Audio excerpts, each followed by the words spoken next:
So in the last 30 days, I've done over $57,000 in revenue. I've done over 335 orders, $26,000 in net profit with the ROAS of 6.4 and Klaviyo sales of 37%. So the main thing I want to focus on today's video is basically explaining how important ads are as well as emails. We mainly use ads to gain the new cold audience. And then once we've got the cold audience, we then retain them through email marketing. Let me just do a quick refresh to show you that I'm not lying and I am qualified to speak on this topic, as you can see, completely live. So yeah, moving on. So now we have email marketing. So with email marketing, we have different levels. So we've got email, we've got campaign, we've also got flows. I'm not going to touch too much on that in this video. I'm just going to focus on campaigns and mainly what I do every sort of week and what we're sort of pushing out. So on Sunday, we're doing a general order push. So these will just be pushing the customer to sort of purchase, put their orders in. And again, we're just looking for high conversion with a product image and a call to action. If we've got new products that will go out in the afternoon, all of this will be sort of sent between 7 to 8 a.m. And this is a consumable business. So we want to make sure that people are buying and they're buying early in the morning so we can get the orders out as quickly as possible. We don't really sell much between Thursday and Friday. So we just put educational content out with social proof, reviews and stuff like that to show that people are buying the product. And that we're a trusted brand. Then Saturday, again, it's going to be completely quiet in terms of our branding and people buying. So we just send out a newsletter to sort of keep the retention up and make sure we're ready for Sunday, where we then come back and do another order push. So I just want to show you quickly that 37% of our sales is due to this system. So without this system, we wouldn't have that retention rate and we wouldn't have 40% or nearly 40% of our customers coming back every week, every month to purchase, which we also have, which is 50% customer retention rate, which is also very good. And this is all using these systems that I'm showing you. I'm not doing anything different. This is exactly the dashboard that I use and build everything out in. So there's no changes or anything like that. Then coming into Meta, I don't have overly much experience. I've been doing it for 2.5 years with ads myself, all self-taught based on what I've seen on Google, YouTube and stuff like that. And this is what works for me. Again, with a 6.4 ROAS, I think I'm more than qualified to speak on what I'm doing with the company that I run and the companies and the other brands that I also run as well. So with Meta, we have 3 different areas that we target. We target Europe, we target UK and the US. At the moment, the UK is the biggest market.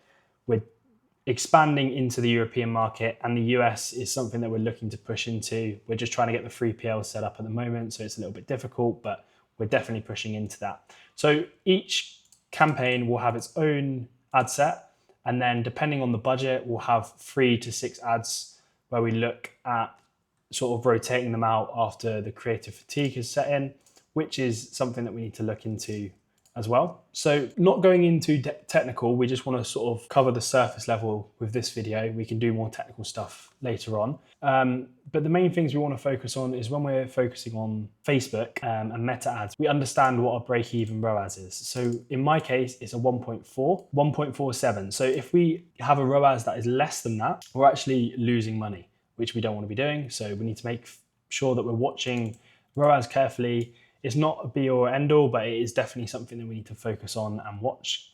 Our target ROAS is 2.65. So as you can see in this example, it's 6.43. So we're more than above target. And then if we're scaling, we can put more money into ads that are higher than 3.5. So coming into scale and cut, these are the rules that we run for some of our companies. So if the ROAS is below our break-even ROAS, we'll cut the ad and the ad set. If the cost per purchase and the cost per acquisition is 2x our acceptable level, which for me is around $15 to $20. If it is above 2x above that, that will make me cut an ad straight away. If £100 is spent with 0 purchases on a single product, again, that's when I'm going to cut. And if spend equals 3x the price of your product with no purchase, again, I'm going to cut that. So like we said before, if our target ROAS is hit and we're moving into sort of the scaling ROAS of 3.5, this is where we then come into increasing our budget by 20% each time. So if we have a threshold of 3.5, then we can look to increase the daily budget of that ad or campaign by 20%.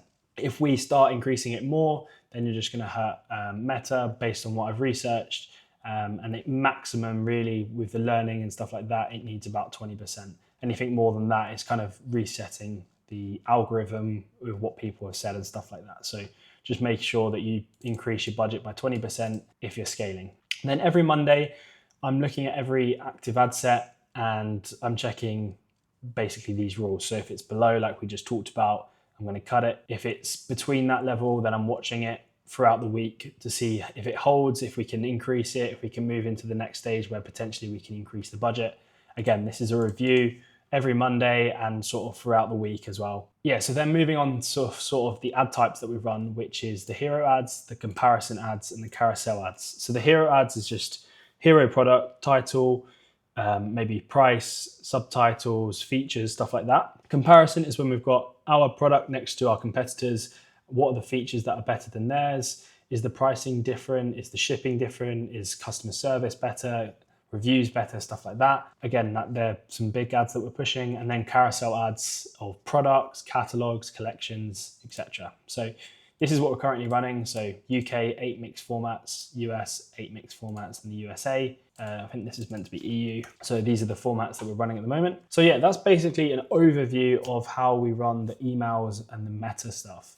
We're going to go into a bit more detail on the specifics, the technicals and stuff like that. But I think it's good to have an overview of what we're actually doing here and how this can help you have a better understanding of how it all runs. But yeah, I mean, once you've done all of this and you've brought in your cold audience, it's then moving in to this section here where we're then retaining that customer, engaging with them and pushing them to buy again. And we're not spending that money again to acquire the customer, which is a good thing. So that's basically an overview of this. We're going to touch on social media as well. But yeah, this is basically how we run a $57,000 a month company. This month, just to show you, we've already done 27,000, 12,000 net profit. Again, holding that ROAS really nicely as well with a $2,700 ad spend. So yeah,